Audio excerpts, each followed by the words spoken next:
Masih terkait dengan pembahasan berkaitan dengan masalah takdir, ada beberapa sebab yang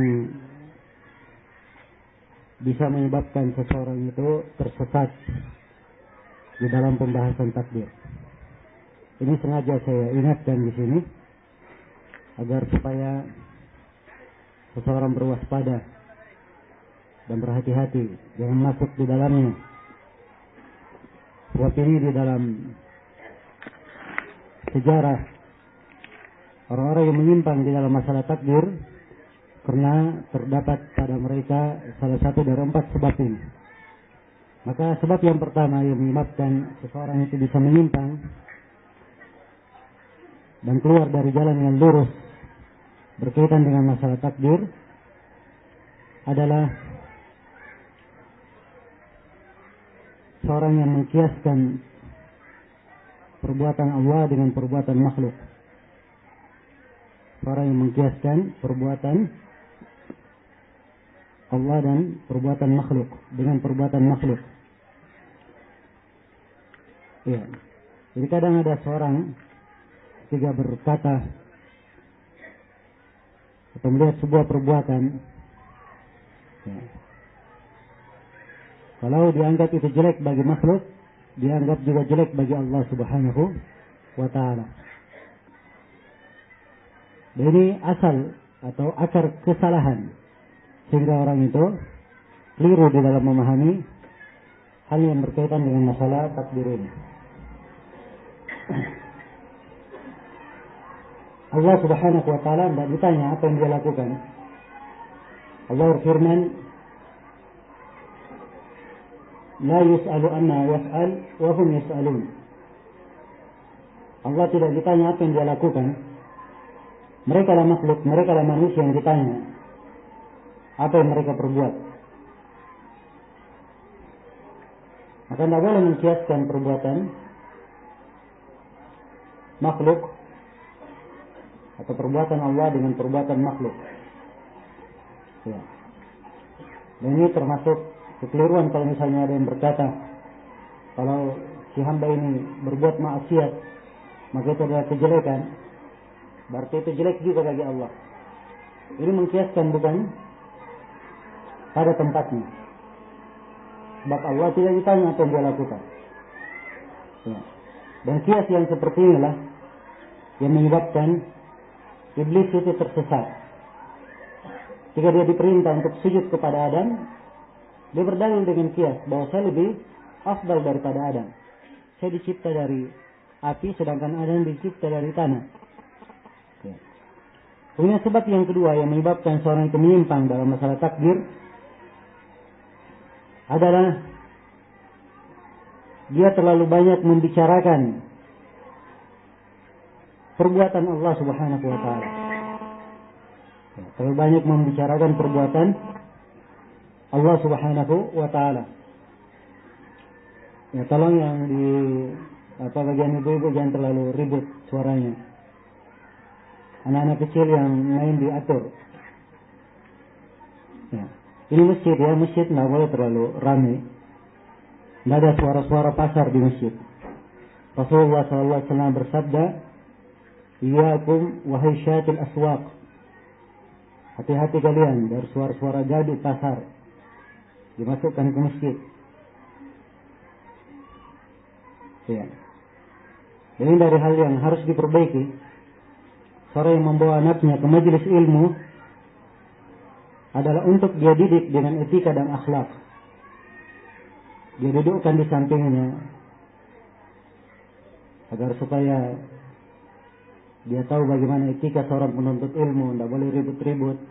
Jangan dilepaskan bermain. Dibiarkan bermain, mengganggu yang lain. Ya. Dan ini dari hal yang hendaknya diperhatikan. Sebab sangat keliru sekali kalau seorang ya dengan dalih ingin mendapatkan ilmu, kemudian dia membawa anak-anak ke masjid, ya ternyata di masjid mengganggu orang yang lain. Maka ini pemahaman yang keliru. Mungkin kalau dia duduk di rumah itu lebih afdal baginya.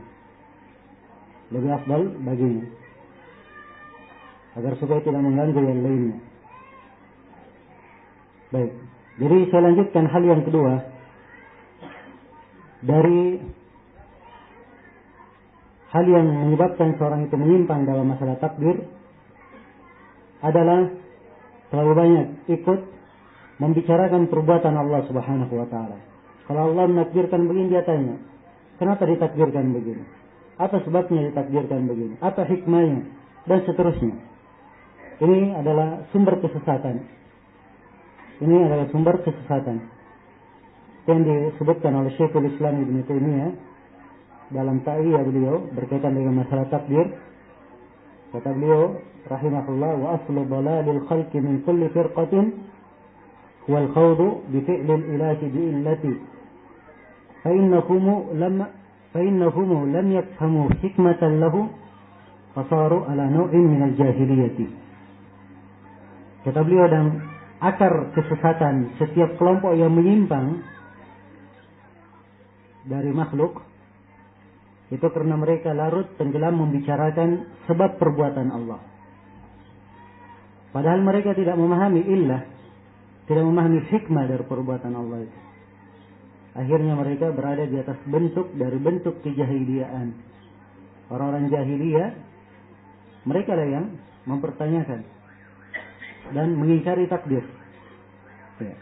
Karena itu siapa yang terlalu banyak mempertanyakan perbuatan Allah, maka ini ada mirip dengan apa? Orang-orang jahiliyah. Kemudian sebab yang ketiga yang menyebabkan seorang menyimpang dalam masalah takdir, dia tidak bisa membedakan antara dua iradah. Ya, telah dimaklumi Allah punya kehendak.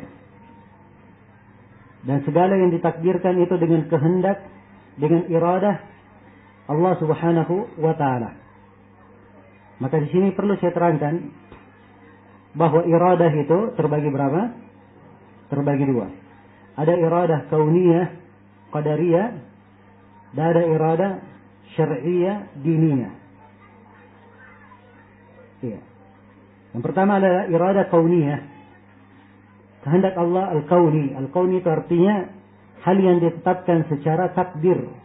Pasti terjadi. Itu kauni. Pasti terjadi. Nah, contohnya di dalam firman Allah Subhanahu wa taala, "Innama amruna li syai'in idza aradnahu an naqula lahu kun fayakun." Sungguhnya perintah kami pada sesuatu kalau kami menghendakinya, kalimat iradah. Kami menginginkannya. Maka iradah di sini iradah apa? Kauniyah. Sungguhnya perintah kami pada sesuatu kalau kami menghendakinya, terjadilah, maka terjadi hal tersebut. Itu pasti terjadi. Ya, iradah yang kedua adalah iradah apa? Iradah syar'iyah.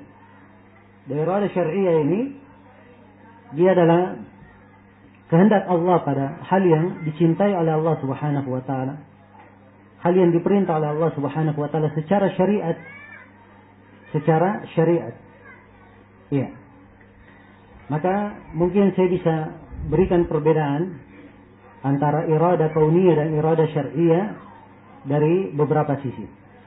Sisi yang pertama, kalau iradah kauniyah itu pasti terjadi. Iradah kauniyah apa? Pasti terjadi. Kalau iradah syar'iyah kadang terjadi dan kadang apa? Tidak terjadi. Jelas ya? Kadang terjadi dan kadang tidak terjadi. Ini perbedaan yang pertama. Perbedaan yang kedua, kalau iradah kauniyah itu kaitannya pada apa yang dicintai oleh Allah dan apa yang tidak dicintai oleh Allah. Jadi kadang sesuatu itu dikehendaki oleh Allah terjadi, kadang Allah mencintainya, kadang Allah tidak mencintainya. Ini iradah apa? Kauniyah. Kalau iradah syar'iyah itu hanya pada hal yang dicintai oleh Allah Subhanahu wa taala. Iya. Jelas ya? Kemudian perbedaan dari sisi yang ketiga, kalau iradah itu dia muradif dengan kata muhabbah. Iradah kauniyah, iradah kauniyah dia sama dengan kata al-masyiah. Ya, masyiah artinya kehendak umum. Kalau iradah syar'iyah dia sama dengan kata al-mahabbah, sama dengan kata cinta. Jelas ya? Perbedaan dari sisi yang keempat, kalau irada kauniyah itu adalah sesuatu yang dimaksudkan untuk selainnya. Sesuatu yang dimaksudkan untuk apa? Untuk selainnya. Kalau irada syar'iyah dimaksudkan untuk itu sendiri, diri itu sendiri. Ya, contoh misalnya keimanan. Allah kehendaki keimanan irada apa? Irada syar'iyah. Sebab memang keimanan dicintai oleh Allah. Jelas? Ya. Adanya kekufuran, irada apa? Irada kauniyah. Apakah Allah cinta kepada kekufuran? Tidak. Tapi kekufuran ini untuk selainnya. Adanya kekufuran untuk menguji. Dijadikan sebagai apa? Ujian. Jelas ya? Maka dia irada kauniyah. Jelas sampai sini? Ini perbedaan-perbedaan antara irada kauniyah dan irada syar'iyah. Tidak membedakan antara dua hal ini sumber kesesatan dalam masalah takdir. Itulah tadi contoh ucapan kaum Mu'tazilah. Yang mereka mengatakan, sekarang kalau ada seorang yang berzina, ya, hamba berzina, apakah hamba ini menghendaki perbuatannya sendiri, atau dia berzina ini adalah kehendak dari Allah? Kalau jawaban orang-orang Qadariyah, mereka katakan ini perbuatan hamba sendiri, kan begitu? Kalau ahli sunnah dia katakan itu kehendak siapa? Kehendak Allah. Baik. Orang-orang Qadariyah tanya, kalau kehendak Allah berarti Allah cinta kepada apa? Cinta kepada perzinahan. Apa jawaban ahli sunnah? Iya, Allah kehendaki irada apa? Irada kauniyah. Sebab irada kauniyah itu, ya, dia Allah pastikan terjadi, tapi Allah cintai belum tentu dia dicintai oleh Allah Subhanahu wa taala. Jelas ya? Maka tidak ada pertentangan. Jadi kalau seorang tidak bisa membedakan antara dua irada ini, maka ini adalah sumber penyimpangan di dalam masalah takdir. Ya. Dan itulah kedetailan memahami agama. Kalimat-kalimat yang mempunyai dua pasangan terbagi menjadi dua, menjadi kauniyah dan syar'iyah. Itu ada beberapa kalimat. Ada iradah, ada hukum. Hukum terbagi dua juga, hukum kauni, hukum syar'i. Ada qada kauni, ada qada syar'i. Ada izin kauni, ada izin syar'i. Ya. Dan banyak lagi kalimat-kalimat. Ya, ada sekitar 14 kalimat disebutkan oleh Syekhul Islam Ibnu Taimiyah di jilid 8 dari Majmu'ul Fatawa, dan disebutkan juga oleh Ibnu Al-Qayyim rahimahullahu taala di Syifa'ul Alim. Iya. Dan ini menunjukkan kepada kita bahwa para ulama itu sangat detail sekali pemahamannya dalam memahami agama, di dalam mempelajari agama. Hal-hal yang sangat detail. Ya. Mereka simpulkan setelah pembahasan dalil-dalil itu dari segala sudut dan sisinya. Ya. Baik. Kemudian sebab yang keempat yang menyebabkan seorang itu menyimpan dalam masalah takdir adalah di dalam permasalahan akal. Seseorang menghukumi baiknya atau jeleknya sesuatu dengan akal. Ya. Ini termasuk masalah penting. Sebab di dalam masalah ini telah tergelincir dua kelompok. Kelompok Qadariyah dan kelompok Al-Jabriyah. Kelompok Qadariyah di sini diwakili oleh Al-Mu'tazilah. Dan kelompok Al-Jabriyah diwakili oleh kelompok Al-Asy'ariyah. Ya, kalau kelompok Mu'tazilah, mereka katakan bahwa baik jeleknya sesuatu itu akal yang menghukumi. Jelas? Yang baik itu apa yang dianggap baik oleh akal. Yang jelek itu adalah apa yang dianggap jelek oleh akal. Ini kaidah dasarnya siapa? Orang-orang Mu'tazilah. Ya, sehingga apa yang dianggap jelek oleh akal, mereka anggap itu jelek bagi Allah. Tidak boleh Allah disifatkan dengan itu. Nah, ini letak kesesatan mereka. Kalau orang-orang Jabriyah, kebalikannya. Ya. Orang-orang Jabriyah kebalikannya. Mereka mengucapkan bahasa seperti kalimat Al-Hasan ma hassanahu syari' wal qabihu ma qabbahahu syari'. Yang baik itu adalah apa yang dianggap baik oleh syariat. Yang jelek adalah apa yang dianggap jelek oleh syariat. Ini bagus kalimat ini atau tidak? Hah? Ya, bagus ya secara zahirnya. Ya, karena bagusnya secara zahirnya banyak para a'immah yang tergelincir dalam hal ini. Sebab ini ucapannya kelompok al-Asy'ariyah, kaum Jabriyah yang menyimpang. Mereka katakan bahwa yang baik dan yang jelek itu semuanya syariat, akal tidak ada ikut campur di dalamnya. Itu maksud mereka. Ya, dan ini adalah keliru. Ya, sebab akal itu bisa mencerna. Dia bisa membedakan antara yang baik dan yang jelek. Jelas ya? Ya, dia bisa membedakan antara yang baik dan yang jelek. Karena itu ahli sunnah berada di pertengahan. Berada di pertengahan. Mereka katakan bahwa akal bisa membedakan antara yang baik dan yang jelek. Ya, tetapi akal tidak bersendirian di dalam menentukan hukum. Harus sesuai dengan apa? Sesuai dengan syariat. Harus sesuai dengan syariat. Nah, ini sikap pertengahan. Ya, kalau Asy'ariyah, kelompok Mu'tazilah, Qadariyah, mereka katakan akal yang menghukumi. Ya, jelas? Kalau kelompok Jabriyah, akal tidak dihitung. Kalau ahli sunnah berada di tengah-tengah. Berada di tengah-tengah. Dan ini sengaja saya ingatkan ucapan ini. Ya, antum tadi sudah bilang bagus ya ucapannya. Ya. Yang baik itu apa yang dianggap baik oleh syariat, yang jelek apa yang dianggap jelek oleh syariat. Itu memang disebut oleh Imam Syafi'i dalam Al-I'tisam, dan itu beliau keliru dalam hal itu. Ya, diingatkan oleh banyak ulama. Ya. Jelas? Dan yang repotnya lagi, ini saya bilang akibat. Ya, kadang nggak mengambil dari guru. Ya. Nggak mengambil dari guru. Ada seorang yang menulis buku, judulnya Ilmu Usulul Bidah. Ya. Dia menukil ucapan Imam Syafi'i ini ya, tanpa bisa memisahkan dan memilah antara yang mana yang baik dan yang mana yang benar. Ya, jelas ya. Karena itu saya sering sekali menekankan bahwa di pembahasan akidah itu adalah pembahasan yang seseorang perlu memahami dengan cara yang baik, terus dia mengulangi dan mengulangi ya, supaya dikokohkan keyakinannya, ya, pemahaman agamanya sesuai dengan apa yang datang dari para a'immatus salaf rahimahumullahu taala. Ya, baik. Selesai sudah berkaitan dengan pembahasan takdir. Ya, banyak sudut pembahasan lain sebenarnya. Cuman kita meringkas ini.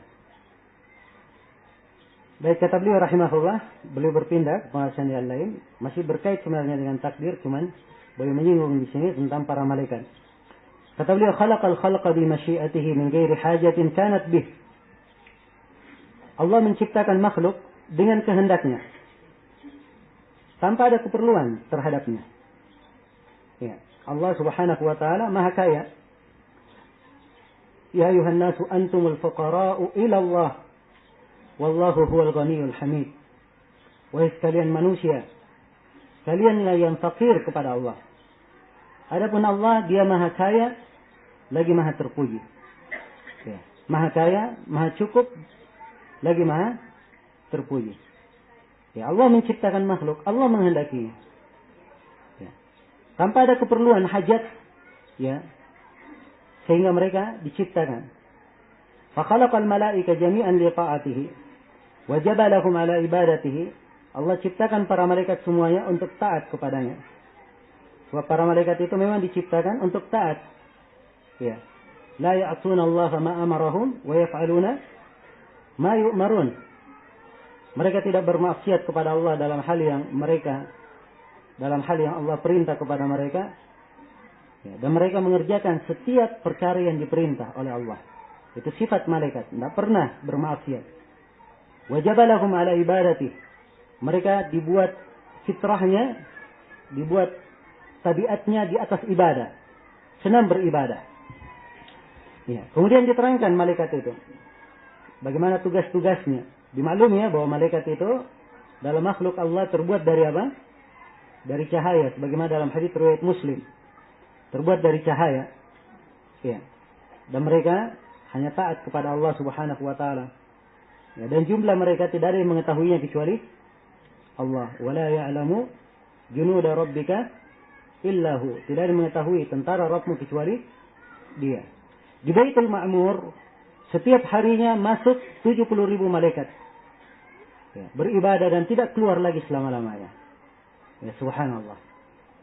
Betapa banyaknya para malaikat itu. Nah, faminhum malaikatun biqudratihi lil arsy hamilun.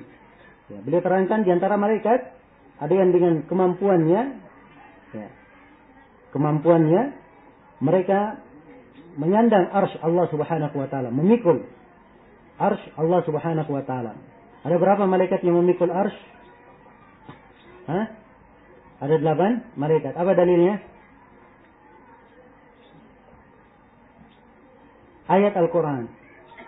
Wa yahmilu arsy rabbika fawqahum yawma idzin thamaniyah. Dan yang memikul arsy Rabbmu pada hari itu, yaitu pada hari kiamat, di atas mereka memikul di atas punggungnya ada 8 orang malaikat. Nah, itu ayat. Tapi dalam sebagian hadis diterangkan bahwa yang memikul arsy ada 4 malaikat. Ada 4 malaikat. Bagaimana cara mengkompromikannya? Hah? Ya, cara mengkompromikannya dikatakan oleh para ulama bahwa yang memikul arsy sekarang ini ada berapa? Ada 4. Pada hari kiamat yang memikulnya berapa? 8. Sebab di konteks ayat memang yauma idzin, pada hari itu. Yaitu apa?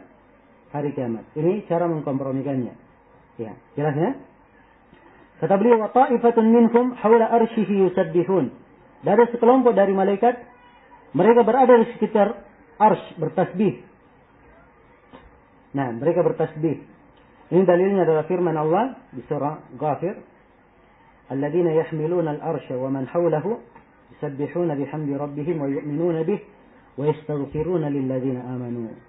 Orang-orang yang para malaikat yang menyandang arsy, wa man hawlahu, dan siapa yang berada di sekitarnya, yusabbihuna bihamdi rabbihim, mereka semua bertasbih memuji Rabb mereka. Wa yu'minuna bih, dan mereka semua beriman kepadanya. Wa yastaghfiruna lilladzina amanu, dan mereka memohonkan ampun untuk orang-orang yang beriman. Kemudian kata beliau, wa akharuna bihamdihi yuqaddisun, dan malaikat yang lain ada yang dengan tahmid kepada Allah, mereka memujikan, mensucikan Allah. Ya, mensucikan Allah. Nah, dan tahmid ini merupakan sifat mereka, karena itu disebutkan di dalam ayat Alhamdulillahi fatiris samawati wal ard ja'ilil malaikati rusulan uli ajnihatin matna wa thulatha wa ruba'. Alhamdulillah, segala puji hanya untuk Allah, fatiris samawati wal ard, yang mengadakan langit dan bumi dan menjadikan para malaikat itu yang mempunyai sayap. Jelas? Iya. Maka mereka sering memuji Rabbnya. Wastafa minhum rusula, dan di antara malaikat ada yang dipilih sebagai rasul. Ya, rasul dari mana? Dari sisi Allah kepada siapa? Rasul Allah di dunia. Ya. Rasul Allah di dunia. Nah, di antaranya adalah malaikat Jibril alaihi salam. Ya. Nah, karena itu sebagian para ulama kalau menyebut nama malaikat dia sebut dengan kata apa? Alaihi salam, sama dengan rasul di dunia disebut juga apa? Alaihi salam. Sebabnya begitu. Karena semuanya adalah rasul Allah. Yang satunya adalah rasul dari Allah ke rasul dunia, yang satunya rasul dunia dari sisi Allah Subhanahu wa taala kepada makhluk. Jelas? Baik. Dan para rasul itu banyak tugasnya. Disebut di sini disebutkan wa ba'dun mudabbiruna li amrihi, dan sebagiannya mereka mengadakan sesuatu karena perintah Allah. Ya, ada para malaikat punya tugas-tugas lain. Dia menjaga manusia, menjaga hamba-hamba yang salih. Sebab hamba yang salih itu dijaga. Ya, Allah perintah untuk menjaganya. Karena si hamba menjaga perintah Allah dengan menjalankan perintah, menjaga Allah dengan meninggalkan larangan, maka Allah menjaga dia dengan banyak penjagaan. Di antaranya dijaga dengan malaikat. Allah berfirman, lahum mu'aqibatun ya min baini yadayhi wa min khalfihi yahfazunahu min amrillah. Ada malaikat-malaikat yang mentakib di belakang mereka, menjaga dari sebelah kanan dan kirinya dan di belakangnya. Mereka dijaga perintah dari Allah. Dan ada malaikat yang mengurusi masalah angin. Ada malaikat yang menjaga neraka. Ya, siapa malaikat penjaga neraka? Malik. Yaitu ayat Al-Quran ya, wa nadaw ya Malik.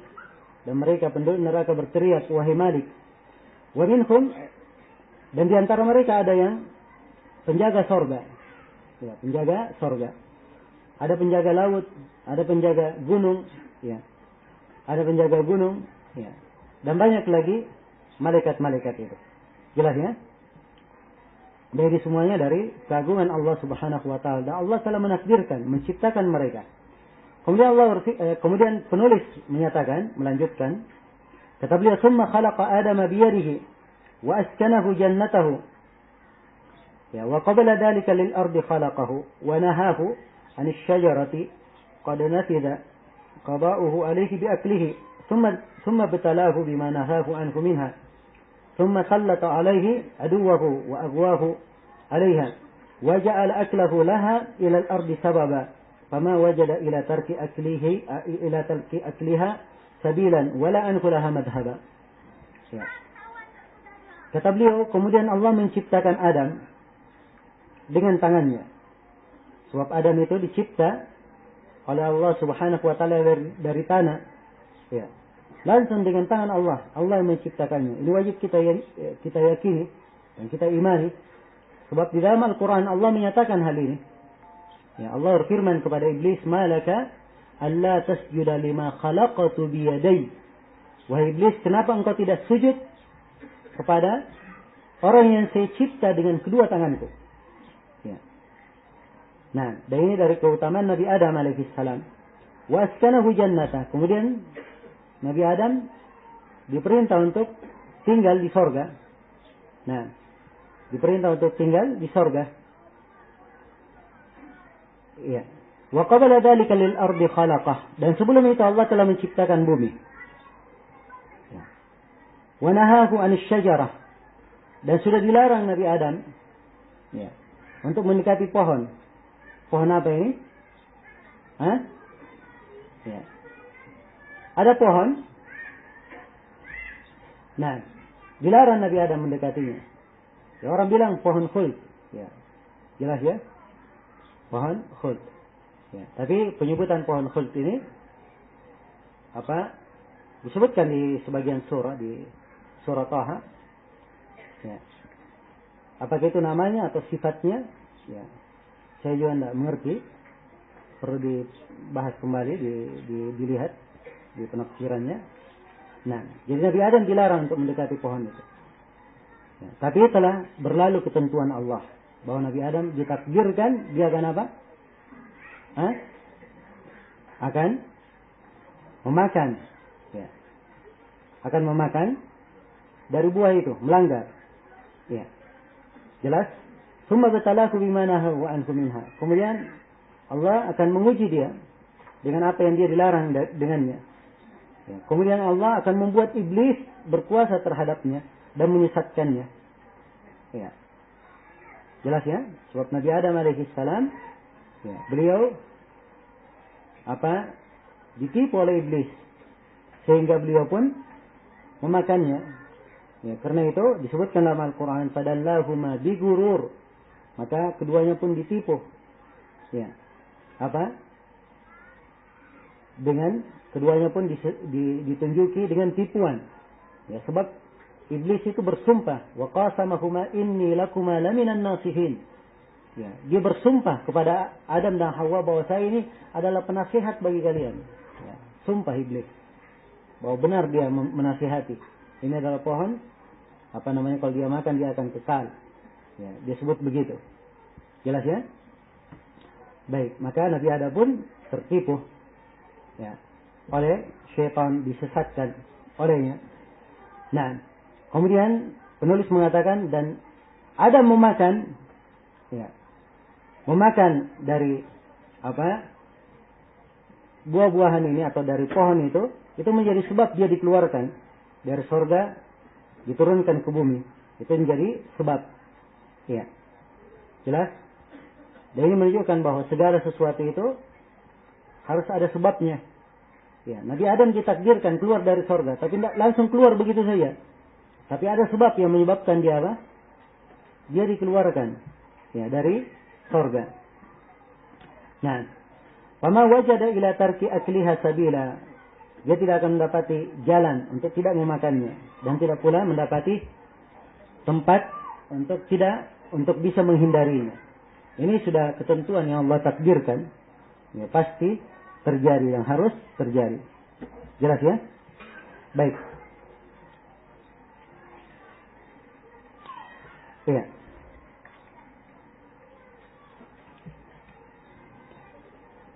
Dan tentunya di kisah Nabi Adam alaihissalam bagaimana ia dikeluarkan dari surga, terdapat pelajaran bagi anak-anak keturunannya.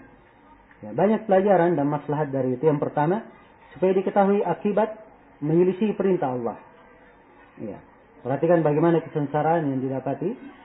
Ya, dari surga yang penuh dengan kenikmatan, kemudian tiba-tiba mendatapi apa? Mendatapi dunia yang tidak ada artinya ini. Ya, tidak bisa dibanding sama sekali dengan apa? Ya, dengan surga. Betapa? Ya, sedihnya Nabi Adam alaihissalam dan penderitaan beliau. Nabi sallallahu alaihi wasallam saja berkata, ya, andai kata kalian mau makan, ketika beliau melihat buah surga dan seakan-akan ingin mengambilnya, kemudian beliau mundur. Kata beliau, andai kata kalian mau makan dari buah surga itu, kalian tidak akan lagi punya selera untuk hidup di dunia. Ya. Tidak akan punya apa? Selera untuk hidup di dunia. Ya, bagaimana dengan Nabi Adam alaihissalam yang sudah apa? Sudah pernah hidup di dalamnya. Ya, jelas ya. Maka ini menjelaskan bagaimana akibat menyelisih perintah. Ya. Dan di dalam kisah Nabi Adam juga disesatkan oleh iblis, juga terdapat di dalamnya peringatan tentang bahaya syaitan ini, iblis ini. Nah, menyesatkan manusia. Ya. Dan ini syaitan yang sangat berbahaya sekali. Ya, membahayakan. Dan dia menyerang dari banyak arah dan banyak sisi. Ya. Dan yang paling suka dia serang adalah orang-orang yang bertakwa. Ya. Ya. Umat Islam yang paling senang dia sesatkan. Kalau kaum kufar asalnya sudah apa? Tersesat. Disesatkan tidak disesatkan sama aja. Mereka sudah apa? Tersesat. Karena itu dari umat Islam itu target utama apa? Iblis dan bala tentaranya. Jelas ya? Dan dari umat Islam yang paling senang disesatkan oleh iblis adalah siapa? Adalah ahli sunnah. Itu yang paling senang disesatkan. Iya. Kegembiraannya menyesatkan seorang ahli sunnah itu melebihi yang lainnya. Ya, karena itu kata Ibnu Abbas, tidak ada seorang pun di masa ini yang hidup lebih senang dia itu binasa melebihi saya. Ya, iblis lebih senang dia binasa melebihi saya. Ya, sebab Ibnu Abbas yang tersisa dari ulama sahabat waktu itu. Ya, jelas. Setiap kali datang bid'ah kepada Ibnu Abbas, dipatahkan bid'ah itu dengan sunnah. Diterangkan, habis makarnya iblis. Karena itu, iblis sangat gembira kalau Ibnu Abbas itu ya, meninggal. Jelas? Nah, maka demikian pula syaitan. Dia berusaha untuk menyesatkan manusia. Untuk menyesatkan ahli sunnah. Ya. Dan ini adalah fenomena yang kita saksikan. Dan saya sering memberi peringatan dalam hal ini. Dan terus saya memberi peringatan. Sebab Rasulullah SAW mengingatkan dalam hadits yang diriwayatkan oleh Imam Muslim. Dari Jabir bin Abdullah radhiyallahu ta'ala anhuma. Rasulullah bersabda, "Inna syaitana qad ya'isa an ya'budahu al-musalluna fi jaziratil Arab. Walakin bitahrish." Sungguhnya syaitan itu sudah putus asa disembah di tanah Arab. Jadi untuk menjadikan tanah Arab itu kembali ada berhala, ya, dia disembah kembali, itu dia sudah putus asa. Sudah putus asa. Jelas ya? Ya, bagaimana cara dia menyesatkan manusia? Walakin bitahrish, caranya dengan mengadu domba. Itu cara, mengadu domba. Dan ini kadang yang tidak disadari, khususnya di kalangan salafiyin. Ya. Harus diketahui ya bahwa syaitan bermain, ingin mengadu domba, menyesatkan, membuat mereka bertikai, berselisih, masuk ke dalam hal-hal yang tidak ada manfaatnya. Ya, perkara yang kadang dia tidak ditanya. Ya, di alam kubur tentang hal itu. Ya, dan sangat mengherankan saya lihat. Ya, sejumlah dari salafiyun kadang masuk ya, ke dalam sejumlah permasalahan tidak ada manfaatnya untuk dia. Tidak untuk dia, tidak untuk anaknya, tidak untuk keluarganya. Ya, tidak pula dia ditanya di alam kubur tentang masalah itu. Ya. Dan ini semuanya dari makar syaitan yang hendaknya dihindari. Dari makar syaitan yang hendaknya dihindari. Ya. Dan seorang menyibukkan diri dengan hal yang bermanfaat. Hal yang membawa kebaikan untuk dia di dunia dan di akhirat. Ya. Jangan dia berbicara dengan lisannya sesuatu yang harus dia pertanggungjawabkan dan dia sesali pada hari kiamat. Ya. Karena itu Rasulullah SAW berwasiat. Ya. Dengan wasiat yang sangat indah. Wala tatakallam bikalamin ta'tadiru minhu ghadan. Jangan kamu berbicara dengan sebuah pembicaraan yang kamu nanti akan meminta maaf pada hari kiamat. Ya. Meminta ampunan pada hari kiamat dari hal itu. Dan Nabi sallallahu alaihi wasallam juga jelaskan di dalam hadits Abi Hurairah yang diriwayatkan oleh Imam Al-Bukhari dan Imam Muslim, "Innar rajula la yatakallama bi kalimatin la yatabayyanu fiha yazillu biha ila an-nar ab'ada ma baina al-masyriq wal maghrib." Kadang seorang lelaki dia berbicara dengan sebuah kalimat, dia tidak perjelas kalimat ini. Akhirnya kalimat ini menyeret dia masuk ke dalam neraka jauhnya antara timur dan barat. Waliyadzubillah. Iya. Dan di masa ini terlalu banyak kalimat-kalimat yang fitnahnya sampai ke ufuk timur, ke ufuk barat, dan tidak jelas asal kalimatnya dari mana. Ya. Itu yang dikelola, dibicarakan dan menyibukkan waktu dengan hal tersebut. Ya. Dan dari makar syaitan juga, ya. Dari makar syaitan terhadap sebagian orang yang kenal sunnah, kenal dakwah salaf, ya seakan-akan dakwah salafiyah ini hanya untuk dirinya sendiri, ya. Sehingga tidak ada semangat orang-orang mendapat hidayah, tidak ada semangat manusia bisa mendapat petunjuk, ya. Jelas? Bahkan kadang ada hal yang aneh, seorang semuanya cinta kepada dakwah salafiyah, ya. Tapi tidak pernah dikatakan ada keakuran di antara mereka. Ya. Ada saja ribut-ribut. Padahal semuanya mengaku apa? Mengaku salafi. Ya. Dan ini dari makar syaitan yang hendaknya kita membersihkan diri kita dari hal-hal yang seperti ini. Ya, berhati-hati. Kalau ada dari saudara kita yang keliru atau bersalah, dinasihati dengan cara yang baik, cara yang benar, diajak, ditarik tangannya, ya. Diarahkan kepada kebenaran. Ya. Jangan biarkan syaitan menunggangi kita di dalam hal itu. Ya. Kemudian orang-orang yang tergelincir, sebagaimana kita menyuruh manusia untuk kembali kepada dakwah salafiyah. Orang yang tidak kenal dakwah salaf saja kita seru, apalagi orang yang sudah kenal dakwah salafiyah, sisa diarahkan saja. Ya, dan kita bersemangat dia untuk baik. Jelas? Maka hal yang seperti ini hendaknya ada pada diri salafiyin. Ya, sikap ekstrem itu tidak ada baiknya. Ya, berlebihan tidak ada baiknya. Menyepelehkan perkara juga, bergampangan dengan bidah, penyimpangan, itu adalah hal yang tidak ada baiknya. Ya. Yang pertengahan, itulah jalannya ahli sunnah. Itu adalah jalan ahli sunnah. Dan hendaknya ada rahmat, lin, ya, rifq, lemah lembut antara sesama mereka. Ya, mengajak, dia semangat saudaranya mendapat hidayah, semangat saudaranya mendapat kebaikan. Ya. Sebagaimana dia cinta dirinya sendiri mendapat kebaikan. Bukankah itu ciri seorang mukmin? Ya. Bukankah Rasulullah SAW bersabda, "La yu'minu ahadukum hatta yuhibba li akhihi ma yuhibbuhu li nafsihi." Tidaklah salah seorang dari kalian itu beriman sampai dia cintai untuk dirinya apa yang dia cintai untuk apa? Sampai dia cinta untuk saudaranya apa yang dia cintai untuk dirinya. Ya. Maka hendaknya jiwa-jiwa yang seperti ini yang ditanamkan. Ya, jelas ya? Hal yang seperti ini hendaknya ditanamkan di dalam diri. Kemudian dari makar syaitan juga di sini, perhatikan. Dan ini dari pelajaran, hendaknya kita ambil ambisi akan sesuatu. Sebab di sini dijanjikan akan menjadi kekal. Ya. Ambisi akan sesuatu, ya, padahal Allah sudah memberi nikmat. Dia ingin mendapatkan lebih daripada itu. Ini kadang bisa menjadi sebab seseorang itu tergelincir keluar dari jalan yang lurus. Ya, terus terang saya sebutkan ini, dan ini ucapan dari banyak ulama yang menasihati kita di masa ini. Ya. Bukan 1-2 kali saya dengar dari mulut seorang alim, ya, bahwa di antara penyakit yang membuat banyak terjadinya perpecahan di kalangan salafiyin karena adanya sebagian dari salafiyin itu kadang dia cinta untuk terasa paling lebih atau paling ini di antara yang lainnya. Ya.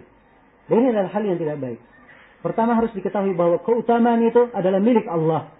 Allah berikan kepada siapa yang Allah kehendaki. Dia cari atau dia tidak cari. Kalau Allah takdirkan itu keutamaan baginya, pasti dia dapatkan. Allah tidak takdirkan, tidak akan dia dapatkan. Tidak akan dia dapatkan. Kemudian yang kedua, ya, di dalam seseorang itu mempelajari agama, menyampaikan agama, jangan ada yang merasa dirinya punya jasa terhadap dakwah. Yang ada yang merasa dirinya punya jasa. Ya. Semua kita beramal. Dan semua kita khawatir amalan kita tidak diterima. Karena mungkin kita masih ada perbuatan riya. Ya. Ada hal-hal yang lain yang menyebabkan amalan kita tidak diterima. Maka kalau ini dasar seorang berpijak, maka membantunya untuk ikhlas dan bersungguh-sungguh di dalam apa? Di dalam bertawun, dan dia akan jauh ya dari jerat-jerat syaitan yang bisa mencelakakannya. Ya. Syaitan sangat bersemangat sekali, khususnya di kalangan orang-orang salih, bagaimana mereka terpecah, bagaimana dakwah itu tidak berkembang, bagaimana terjadi kemunduran, bagaimana terjadi perselisihan.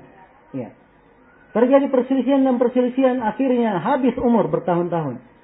Ya. Tidak tercipta kebaikan dan tidak pula tercipta apa?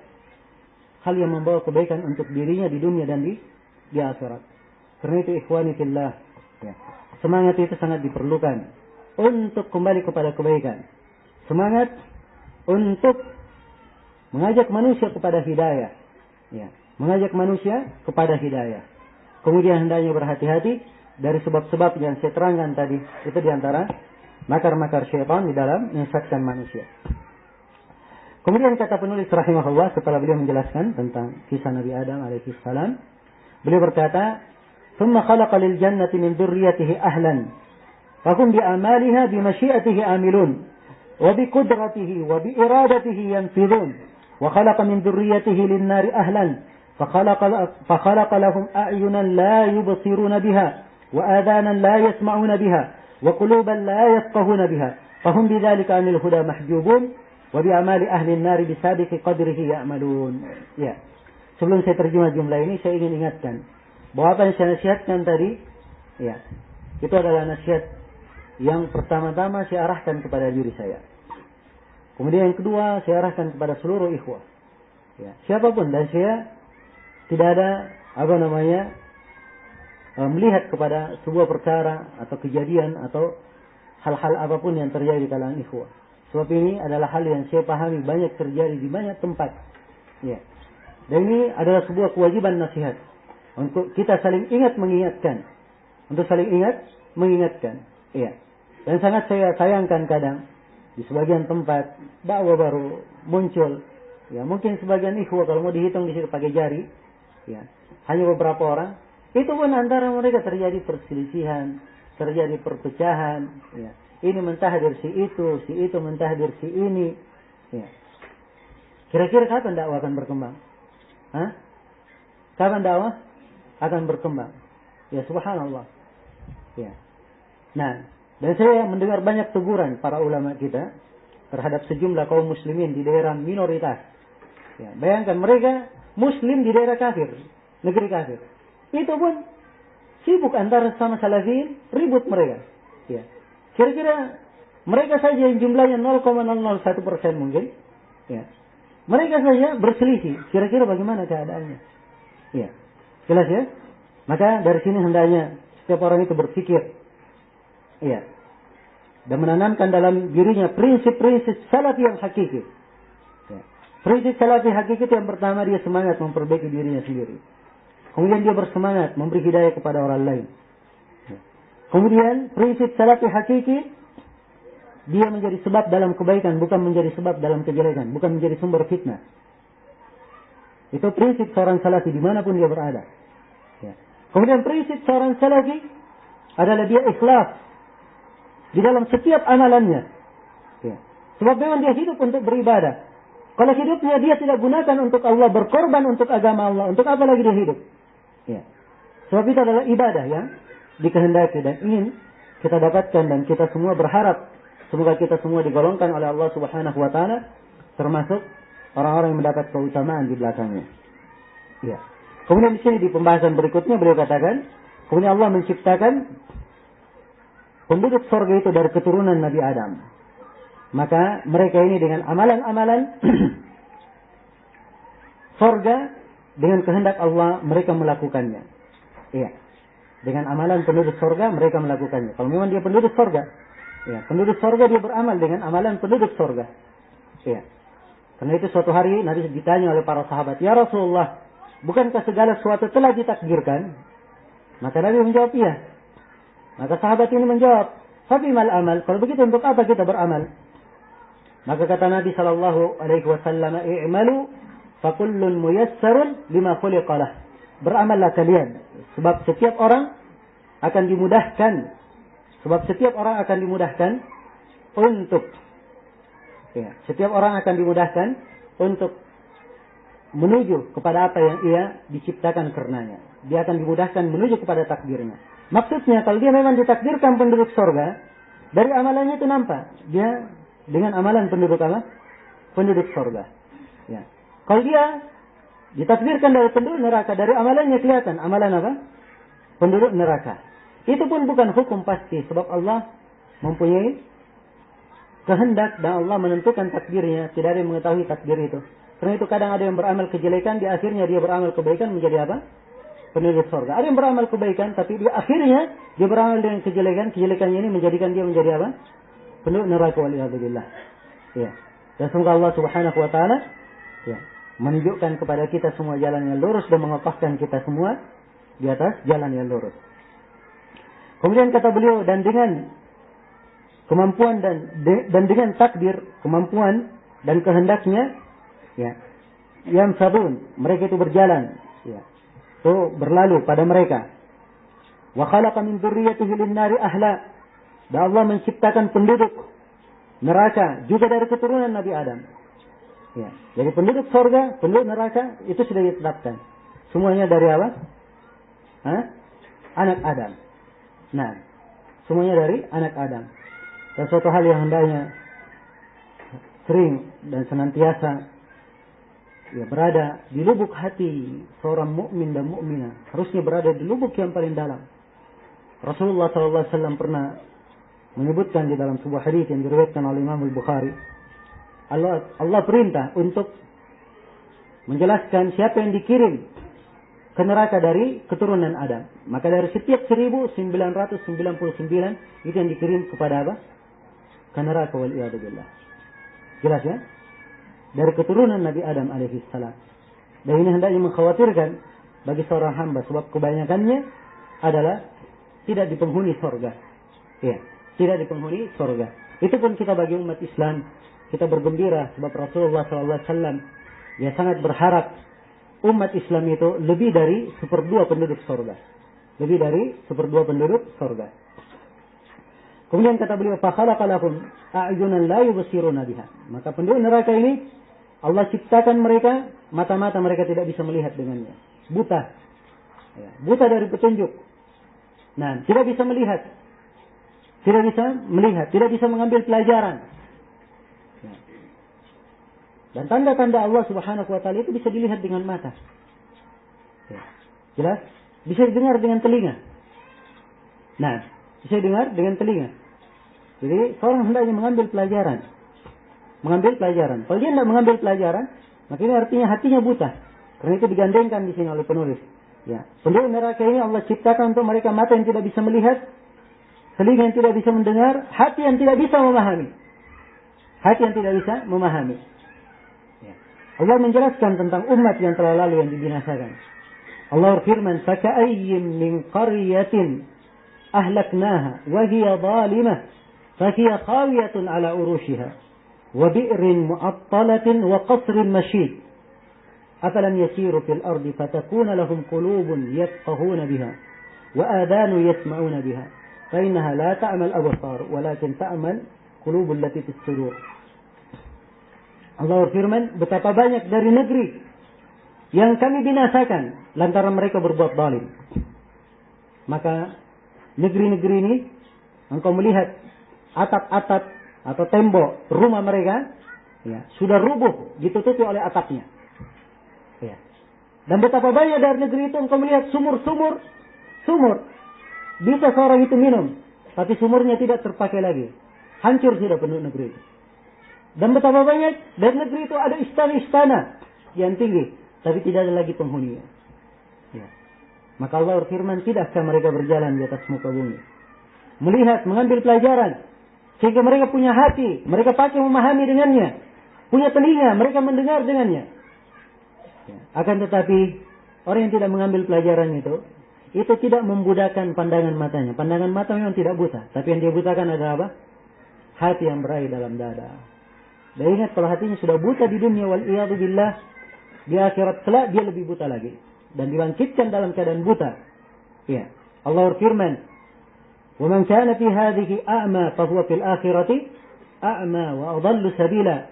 Siapa yang di kehidupan dunia ini dia buta, maka di kehidupan akhirat dia lebih buta dan lebih sesat lagi jalannya. Lebih sesat lagi jalannya. Iya. Baik. Kemudian kata beliau, maka penduduk neraka ini mereka pun terhalang dari petunjuk. Ya. Dan mereka melakukan amalan-amalan penduduk neraka. Ya, karena ketentuan takdir Allah Subhanahu wa taala yang telah berlalu. Nah, jadwal makan siang. Dan kailula. Ya, sudah lewat ya waktunya. Gimana, sudah lapar? Hah?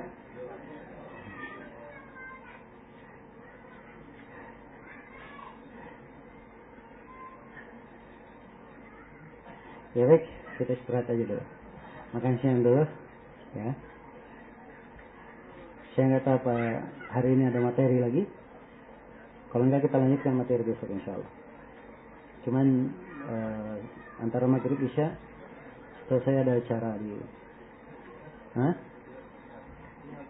Al-Jihad. Asyik ya, masjid Al-Jihad. Jadi saya nggak tahu ya, coba dilihat panitianya. Sebab tahu saya tadi lagi dalam tahap konfirmasi. Masjid Al-Jihad. Ya baik, saya cukupkan dalam di sini. Subhanakallah wa bihamdik, asyhadu an la ilaha illa anta, astaghfiruka wa atubu ilaik.